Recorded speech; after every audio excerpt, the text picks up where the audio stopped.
वजीर आजम इमरान खान ने बलूचिस्तान में मफाहिमत और हम आहंगी की फिजा पैदा करने के लिए तहरीक इंसाफ हुकूमत की इत्तेहादी जमात जमहूरी वतन पार्टी के शाहजैन बुगटी को वजीर आजम का खुसूसी मुआवन मुकर्रर किया है। वजीर आजम ने यह ऐलान सूबे में तरक्याती कामों का जायजा लेते हुए गवादर के दौरे के मौके पर किया। इसी मौके पर मौजूदा बलूचिस्तान के मौजूदा governor justice retired Amanullah Khan Yasin जई को हटा दिया गया। उनके साथ कुछ अरसे से तनाव की कैफियत थी। उनकी जगह तहरीक इंसाफ के वफादार हामी और कुछ कारोबारी मफाद रखने वाले जहूर आगा को बलूचिस्तान का गवर्नर बनाया है। अफगानिस्तान और ईरान के महफूज ठिकानों से पाकिस्तान पर जंग मुसल्लत करने वाले नाराज बलोचों की तरफ वफाकी हुकूमत के मफाहिमत के हाथ बढ़ाने की कोशिश को एस्टेब्लिशमेंट ने बढ़ावा दिया, क्योंकि दहशतगर्द हमलों का तवातुर परेशान कुन है।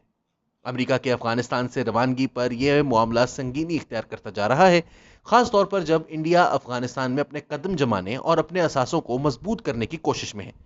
इसलिए इस्लामाबाद गैर मुल्की हाथ को उजागर करने के लिए अवामी सफारती कोशिशों को तेजतर कर रहा है।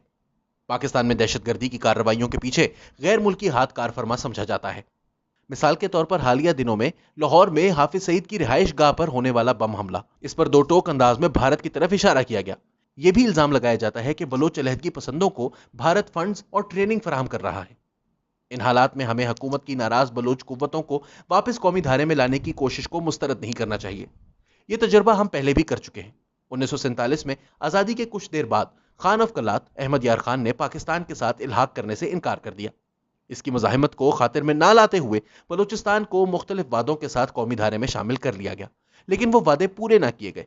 1950 में 1 यूनिट के खिलाफ बलोच कबाइल की मुखालिफत की सूरत में भी यही किया गया।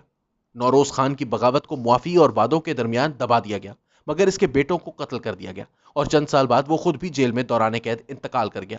1973 में जमहूरी तौर पर मुंतखब नेशनल अवामी पार्टी की हुकूमत को इस्लामाबाद ने तहलील कर दिया। इस पर मरी कबीले के इलाकों में बगावत फूट पड़ी। कबाइली अमायदीन को गिरफ्तार कर लिया गया और नेशनल अवामी पार्टी पर पाबंदी लगा दी गई।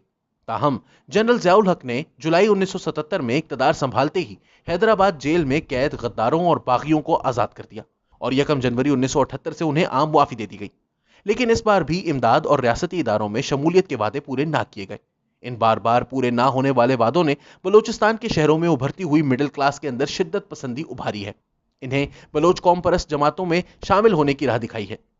हमारी रियासत अभी तक इन्हें सूबाई सतह पर इख्तियार देने के लिए इन पर एतमाद नहीं करती। एक और बगावत के खतरे के पेश नज़र जनरल मुशर्रफ ने 2006 में नवाब अकबर बुगटी के कत्ल का हुक्म दिया, जो रियासत में आला सतह की अहम शख्सियत थे और अब काबू से बाहर हो चुके थे। इसके नतीजे में बुगटी कबीले ने बगावत कर दी और नाराज मरी सरदारों से इत्तेहाद कर लिया। इसके नतीजे में अफगानिस्तान से दहशतगर्दी मुल्क में दाखिल हुई, जिसकी पुष्टपनाही अफगान और भारतीय खुफिया एजेंसियां कर रही थीं। यह उनकी तरफ से पाकिस्तान की तालिबान और कश्मीरी जिहाद की इमदाद का जवाब था। अब काबुल में मौजूद कमजोर होती हुई रियासत से बढ़ते हुए खतरात के पेश नज़र इस्लामाबाद एक बार फिर नाराज बलोचों को ताल्लुकात की बहाली और हम आहंगी की दावत दे रहा है। ताहम गुज़िश्ता दहाई के दौरान तरफैन का इतना खून बह चुका है और इतनी बड़ी तादाद में बलोच खानदान अपने सैकड़ों चाहने वालों की गुमशुदगियों पर गमो गुस्से का शिकार हैं कि बाहमी एतमाद बहुत कम रह गया है। इमरान खान ने इंडिया से राब्ते रखने वाले अनासिर पर ताल्लुकात की बहाली के अमल के दरवाजे को बंद करके यकीनन सूरत हाल को ज्यादा बेहतर नहीं किया। अलहदगी पसंद अनासिर भारत या अफगान खुफिया एजेंसियों पर तरबियत, इमदाद और हथियारों के लिए इन्हसार करते हैं। अगर याद किया जाए तो तकरीबन एक दहाई कबल हरबे यार मरी ने, जो बलोच अलहदगी पसंदों का एक रहनुमा था और बरतानिया में खुद जलावतन था, अवामी सतह पर तस्लीम किया था कि वो आज़ाद बलोचिस्तान के लिए भारत, अमरीका या हत्ता के शैतान से भी इत्तेहाद कर लेगा।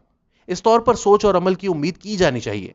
तारीख में हर मरहले पर आज़ादी और अलहदगी पसंद तहरीकों ने हमसाया ममालिक में बुनियादें कायम की हैं और गैर मुल्की हुकूमतों से इमदाद ली है। खुद पाकिस्तान ने 30 साल से जम्मू कश्मीर में और 2 दहाइयों से अफगान तालिबान को ऐसी मदद फराहम की है।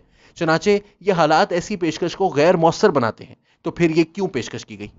शाहजैन बुगटी ने तहरीक इंसाफ से नाराज़गी का मुसलसल इजहार किया है, हत्ता कि वो अख्तर मेंगल की तरह इस इत्तेहाद से निकल जाने के करीब था।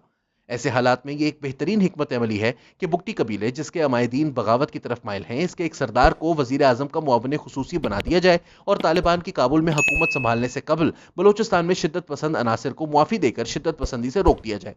बाद में तालिबान को भी इस बात पर माइल किया जा सकता है कि वो ऐसे अनासिर की इमदाद छोड़ दें। ताल्लुकात की बेहतरी को भारत से राब्ते खत्म करने के साथ जोड़कर इस्लामाबाद इन्हें हथियार डालने और कौमी धारे में शामिल होने की दावत दे रहा है। क्या ये काम करेगा? افغانستان میں موجود پاکستان مخالف قوتیں، تحریک طالبان پاکستان، بلوچ علیحدگی پسند اور القاعدہ وغیرہ ختم نہیں ہونے جا رہے۔